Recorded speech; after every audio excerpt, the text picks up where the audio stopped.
நெல் வயல் கிச்சனுக்கு அன்போடு வரவேற்கிறோம். இந்த சேனலை தொடர்ந்து பாருங்கள். பிடிச்சிருந்தா சப்ஸ்கிரைப் பண்ணுங்கள். கூடவே பெல் பட்டனையும் கிளிக் பண்ணிக்கோங்க. பூண்டு ஊறுகாய் செய்வது எப்படின்னு பார்க்கலாம். இதுக்கு தேவையான பொருட்கள்: பூண்டு 1 கிலோ, நல்லெண்ணெய், தாளிப்பதற்கு வெந்தயம், கடுகு, பட்டை மிளகாய், கருவேப்பிலை, இஞ்சி பூண்டு விழுது, பெருங்காயத்தூள், ஒரு வெல்லம், புளி தேவையான அளவு, ஜீரகம், வெந்தயம், மிளகு இது 3 வறுத்து பொடி பண்ணி வச்சுக்கணும். இப்போ ஒரு வடை சட்டியில் 1 ஸ்பூன் மிளகு, 1 ஸ்பூன் வெந்தயம், 1 ஸ்பூன் ஜீரகம் இது 3 நல்லா வறுத்து எடுத்துக்குவோம். நல்லா வாசனை வர வரைக்கும் வறுத்து எடுக்கணும்.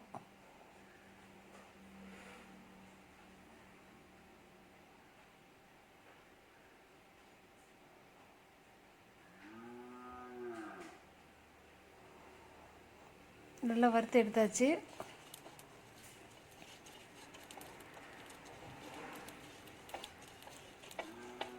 இதை பொடி பண்ணி எடுத்துக்குவோம்.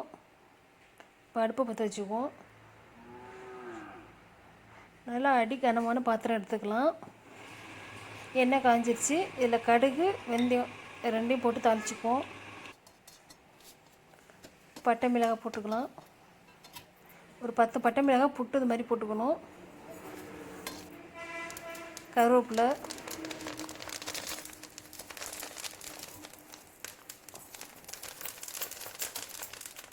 கருவேப்பிலை போட்டாச்சு. இப்போ இஞ்சி பூண்டு விழுது,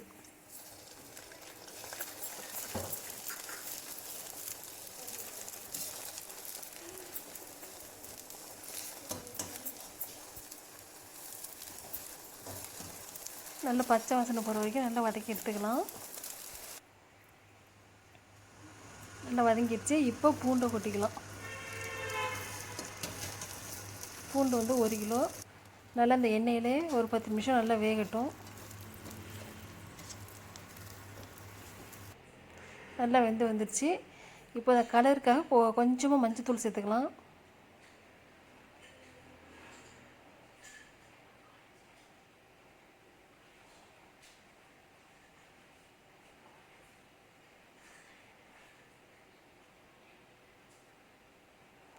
அதை பவுட்ரு பண்ணி வச்சுருக்கு ஜீரகம், மிளகு, வெந்தயம் இந்த பவுடரில் 2 ஸ்பூன் சேர்த்துக்குவோம்.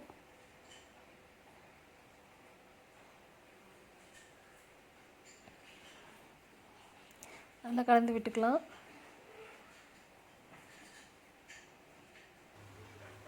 பெருங்காயத்தூள் 1 ஸ்பூன். பெருங்காயம் கொஞ்சம் நிறையா போட்டுக்கலாம், நல்லா வாசனையாக இருக்கும்.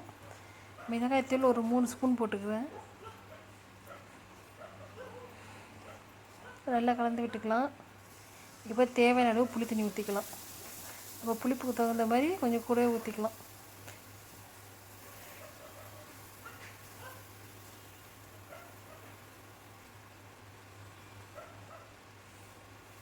நல்லா கலந்து விட்டுக்குவோம். இப்போ தேவையான அளவு உப்பு சேர்த்துக்கலாம்.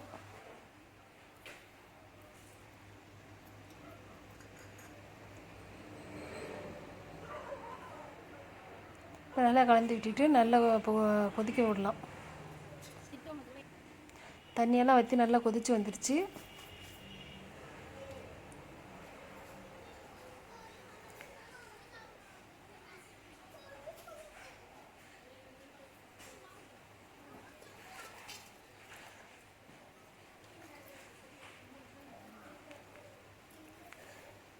இப்போ ஒரு வெல்லத்தை நசுக்கி இது மாதிரி சேர்த்துக்குவோம்.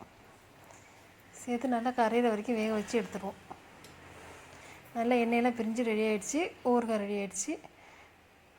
நன்றி, வணக்கம்.